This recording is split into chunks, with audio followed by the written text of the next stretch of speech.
बोलो। तो आप हमें ये बताइए कि रिंगटोन के हिसाब से जो कुरान की आयतें जो डाली जाती है, तो इस बारे में आप क्या कहेंगे, बताइएगा। जी, ये अभी कुछ दिन पहले उलमा कराम का फतवा था कि कुरान को रिंगटोन के लिए ना इस्तेमाल किया जाए। और दूसरी बात यह है कि वो रिंगटोन कब कहाँ बजेगी। आप कभी बाथरूम में भी हो सकते हैं, कहीं किसी ऐसी जगह भी हो सकते हैं, तो इन सब चीज़ों से भी बचना है। और दूसरी बात यह है कि कुरान का मकाम और मर्तबा बड़ा बुलंद है। अल्लाह का पाक कलाम है, उसका मकाम मर्तबा के हिसाब से अगर हम उसके हक़ अदायगी नहीं करेंगे तो हम खतावार में भी हो सकते हैं। तो रिंगटोन के लिए तो और बाकी दुआएं वगैरह हैं वो ऐड की जा सकती हैं, लेकिन बेहतर यह है कि कुरान को रिंगटोन में ना डाला जाए। कुरान की आयतें यानी रिंगटोन पे ना डाली जाए, जी। आयतें वगैरह दुआएं वगैरह डाली जाए, पर आयतें वगैरह डाल दे कोई बात नहीं है, लेकिन आयतें वगैरह सूरे वगैरह ना डालें। जी, कुरान का मकाम मर्तबा बहुत ऊंचा है। जी। अगला सवाल।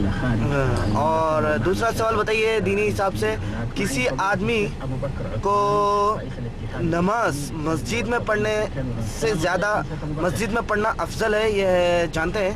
अगर कई हमने कई उलमा से सुना है कि भाई कि मस्जिद में सिर्फ दो सफ बनती है, कि एक पहली वाली जो मेन होती है नमाज की, और दूसरी वाली जो लेट ताखिर होने पे पढ़ी जाती है। पर यहाँ सऊदी अरब में ये तकरीबन 6-6, 7-7 जमातें बनती है एक मस्जिद में, तो इसके बारे में क्या ख्याल है? जी, पहली बात तो ये है कि मस्जिद में बाजमात नमाज अदा करना या मस्जिद के अलावा नमाज अदा करना, तो मस्जिद में 27 गुना सवाब है बाजमात के साथ। तो दूसरी बात ये है कि नबी करीम सल्लल्लाहु अलैहि वसल्लम ने कहा कि सबसे अच्छा अमल ये है कि सला, हम नमाज कहते हैं लेकिन इसका असल नाम है सला अरबी में। इसको इसके उम्दा वक़्त में अदा किया जाए। मतलब अगर पहली सफ़ नहीं मिली, ख़त्म हो गई, तो दूसरी सफ़ तक तो ठीक है, लेकिन तीसरी जमात मुकम्मल करना वो ख़त्म हो जाए, फिर आके चौथी जमात बनाना, पाँचवीं जमात बनाना, तो ये टाइम की पाबंदी नहीं है। इसमें एहतराम सला, एहतराम नमाज नहीं रह जाता। मतलब है कि वो वही बिल्कुल यकीन वाली बात है, मिल गई नहीं मिली देखी जाएगी। तो एक अगर जमात ख़त्म हो जाती है तो कम से कम दूसरी जमात में तो हर किसी को पहुंच ही जाना चाहिए। ये मतलब है कि हक़ अदायगी है नमाज की। जी। और तीसरा सवाल, किसी आदमी को अगर किसी के बारे में कीना कपट हो जाए और वो बाद में साफ करने की कोशिश कर रहा हो, तो उसके लिए यानी क्या करनी पड़ेगी जिससे वो समझे कि भाई ये खलास हो जाए, ऐसी कीना कपट ना लाए, या किसी मुसलमान भाई होता है इसके बारे में कपट ना लाए से कुछ, इसके बारे में? बहुत ही लाजवाब सवाल है। जब दो भाइयों में नाइत्तेफाकी हो जाती है और उसमें जुट पहल करता है सुलह रहमी का, हमेशा वो उसकी ख्वाहिश रहती है कि ये हमें माफ़ कर दें, हमने तो इन्हें माफ़ कर दिया है, लेकिन सामने वाला माफ़ नहीं करता।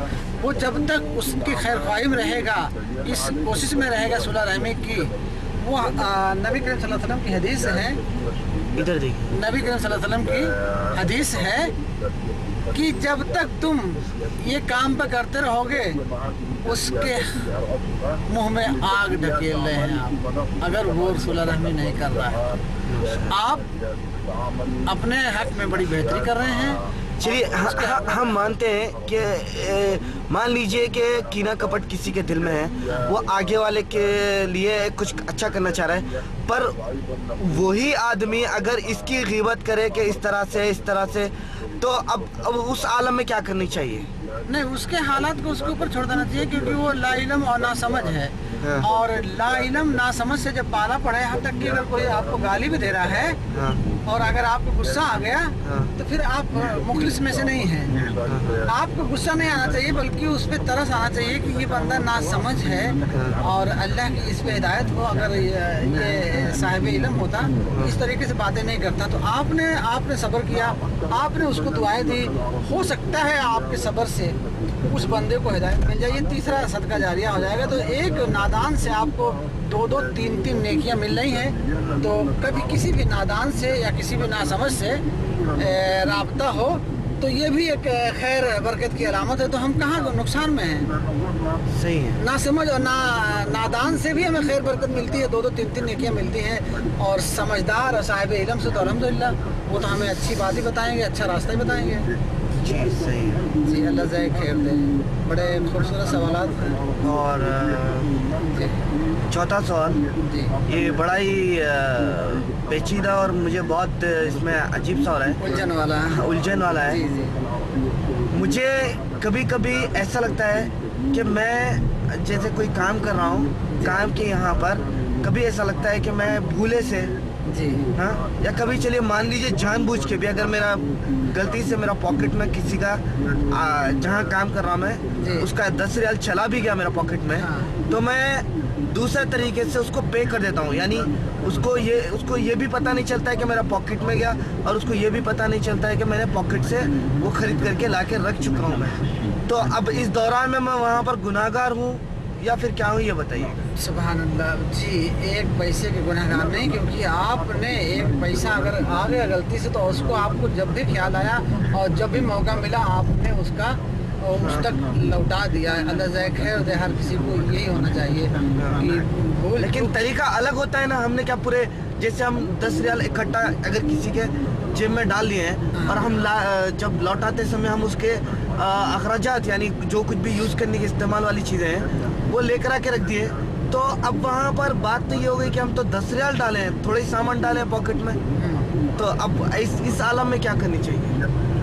देखिए ये मतलब है कि फौरी तौर पे हालात हाजरा को देखा जाएगा कि हालात हाजरा क्या है। नीयत आपकी है कि किसी का भी माल हमारे लिए जायज़ नहीं है। अब हालात हाजरा ऐसे आ जाते हैं कि मजबूरन आदमी अगर इस्तेमाल ना करेगा तो मालिक को भी नाराज़गी होगी और काम भी रुक जाएगा, खुद के लिए मुश्किल होगी। इसलिए से आदमी इधर का 10 रियाल उधर का 10 रियाल करता है, लेकिन उसकी खुलूस नीयत है कि हम किसी का भी माल हमारे लिए एक पैसा भी हराम है। तो अल्हम्दुलिल्लाह उसको जिस तरीके से चाहे एडजस्ट कर सकता है जब भी मौका मिले। अल्लाह ताला गफूर रहीम है। ये हालत हाजरा में दीन इस्लाम में बड़ी रियायत दी गई। तो जब भी जो भी मौका मिले अगर किसी का भी माल है कि किसी भी तरीके से आ गया है तो उसको हम लौटाने की कोशिश करें, क्योंकि वो यहाँ तो नहीं पता लगेगा, लेकिन आखिरत में जब हमें लौटाना होगा तो फिर हम पछता के रह जाएंगे कि क्योंकि आखिरत में ना दौलत होगी, ना सोना होगा, ना चांदी होगी।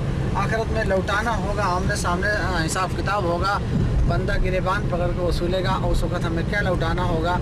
हमारी नेकियां उसके पास चली जाएंगी। पता चला कि हमने ज़्यादा लोगों पे जुल्म सितम किए, ज़्यादा लोगों के हड़प के बैठे हुए हैं, तो सब नेकियां हमारी तो बढ़ चुकी हैं, अब उसको हम क्या लौटाएं?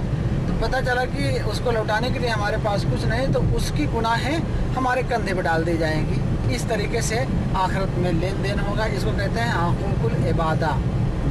हकूकुल अल्लाह जो है अल्लाह ताला की मर्जी कि वो जिसको चाहे अपना मतलब हक माफ़ कर दे, जिसको चाहे सजा दे।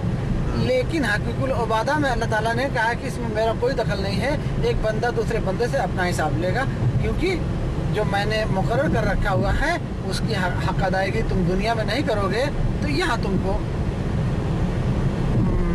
जर्रे का हिसाब देना होगा। तो वो अल्लाह ज़ाय खैर दे। ये भी मेरे ख्याल से सवाल आपका मुकम्मल हुआ। चौथा सवाल, जी कोई आदमी जी तवाफ के दौरान में जी जी वो भूल जाए कि वुज़ू किया है नहीं किया है, वो एहराम बांधा है सब किया है, हाँ, लेकिन यानी उम्रा आदमी 1 2 3 जितना चाहे उतने कर सकता है, यानी अहल के हिसाब से, यानी फैमिली मेम्बर्स के लिए किसी के लिए भी कर सकता है। तो इस दौरान में अगर वो उम्रा कंप्लीट हो गया, ठीक है, सेकेंड उम्रे के दौरान में उसको वुज़ू फारिग हो गया, वुज़ू से फारिग हो गया वो, तो अब और वो भूल गया कि तवाफ़ कर चुका, तो इस आलम में उसके लिए क्या ज़रूरी है?